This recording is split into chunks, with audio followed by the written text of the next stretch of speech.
கேரளாவில் வெற்றிகரமாக இயங்கும் லாட்டரி தமிழ்நாட்டில் ஏன் இல்லை? வணக்கம் நண்பர்களே. கேரள மாநிலத்தில் பல ஆண்டுகளாக அரசின் லாட்டரி திட்டம் வெற்றிகரமாக செயல்பட்டு வருகிறது. ஒவ்வொரு நாளும் ஆயிரக்கணக்கான மக்கள் லாட்டரி சீட்டுகளை வாங்குகிறார்கள். அரசுக்கும் இதன் மூலம் கணிசமான வருமானம் கிடைக்கிறது. ஆனால் ஒரு கேள்வி பலரின் மனதில் எழுகிறது. கேரளாவில் வெற்றிகரமாக நடைபெறும் லாட்டரி திட்டத்தை தமிழ்நாட்டிலும் ஏன் கொண்டுவரக்கூடாது? தமிழ்நாட்டில் பல ஆண்டுகளுக்கு முன்பு லாட்டரி விற்பனை தடை செய்யப்பட்டது. அதற்கான முக்கிய காரணம், சிலர் தங்கள் வருமானத்தை விட அதிகமாக பணம் செலவழித்து பாதிக்கப்பட்டதாக கூறப்பட்டது.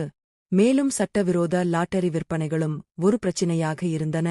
ஆனால் மறுபுறம் பார்த்தால், கேரளாவில் அரசு நேரடியாக லாட்டரியை நடத்துவதால் அரசுக்கு வருமானம் கிடைக்கிறது. அந்த வருமானம் பல்வேறு மக்கள் நலத்திட்டங்களுக்கு பயன்படுத்தப்படுவதாக கூறப்படுகிறது. இப்போது கேள்வி என்னவென்றால், தமிழ்நாட்டிலும் அரசே நேரடியாக கடுமையான விதிமுறைகளுடன் லாட்டரியை நடத்தினால் என்ன ஆகும்?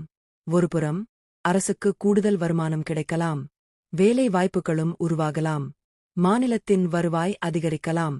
ஆனால் மறுபுறம் மக்கள் அதிகமாக லாட்டரியை நம்பத் தொடங்கினால் குடும்ப பொருளாதாரத்தில் பாதிப்பு ஏற்படுமா? ஏழை மற்றும் நடுத்தர மக்களின் பணம் வீணாகுமா என்ற கேள்விகளும் எழுகின்றன. அதனால் இந்த விஷயத்தில் பல்வேறு கருத்துக்கள் உள்ளன. சிலர் லாட்டரியை ஆதரிக்கிறார்கள், சிலர் எதிர்க்கிறார்கள். உங்களுடைய கருத்து என்ன? கேரளா மாடலை போல தமிழ்நாட்டிலும் அரசாங்க லாட்டரியை கொண்டுவர வேண்டுமா, அல்லது தற்போதைய தடை தொடர வேண்டுமா? உங்கள் கருத்துக்களை கமெண்டில் பதிவு செய்யுங்கள்.